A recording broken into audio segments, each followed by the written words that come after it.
with EU fishermen now limited in terms of the amount they can spend in UK waters. Boats from France, Spain and elsewhere are increasingly fishing in Irish waters instead. Ireland's fishermen are angry at only being able to catch 16% of the fish in their own waters as a result of the post-Brexit trade deal signed between the UK and the EU, as well as the reintroduction of an administrative penalty points system. They also resent EU requirements for catches to be weighted at ports rather than elsewhere as a result of claims that some are failing to be honest in their declarations, requirements which do not apply to EU vessels. In an open letter to Mr. Martin, Aisling Moran, chairwoman of Comté Loyal na Herian, the Islands Federation wrote, "This is a matter of huge importance regarding island community livelihoods and sustainability, not to mention heritage and traditions." Mrs. Moran, writing on behalf of Ireland's offshore island communities, asked Mr. Martin to intervene personally. She explained, "We implore you to act to prevent the loss of hundreds of jobs, a way of life and a key element to coastal communities, Irish heritage and tradition." Island communities are intimately acquainted with the consequences of changes to fishing rights and regulations inflicted through the years. She stressed, "Islanders are by nature people of the sea. To sacrifice their ability to make a living through life-learned skills they are passionate about is beyond unreasonable." Mrs. Moran warned, "This continued decimation of the Irish fleet has been magnified with the onset of Brexit, and the Irish fishing industry is fighting for its life. As Taoiseach, we consider it appropriate for you to personally intervene in this serious situation. We ask all involved with the control and regulation of the fishing industry to have a hard look at the consequences of their actions against a proud and respected Irish livelihood. There is a better way.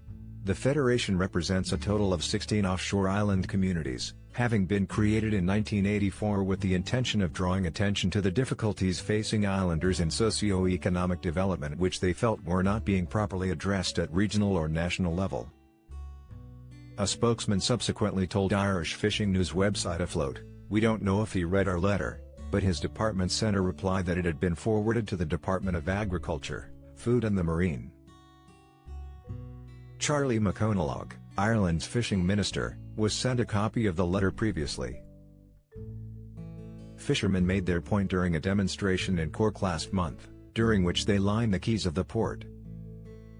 Speaking to Cork News at the time, fisherman Patrick Healy said, "The current restrictions in the fishing industry present me with a huge question mark whether I will invest thousands into an industry that is being failed by the Irish government.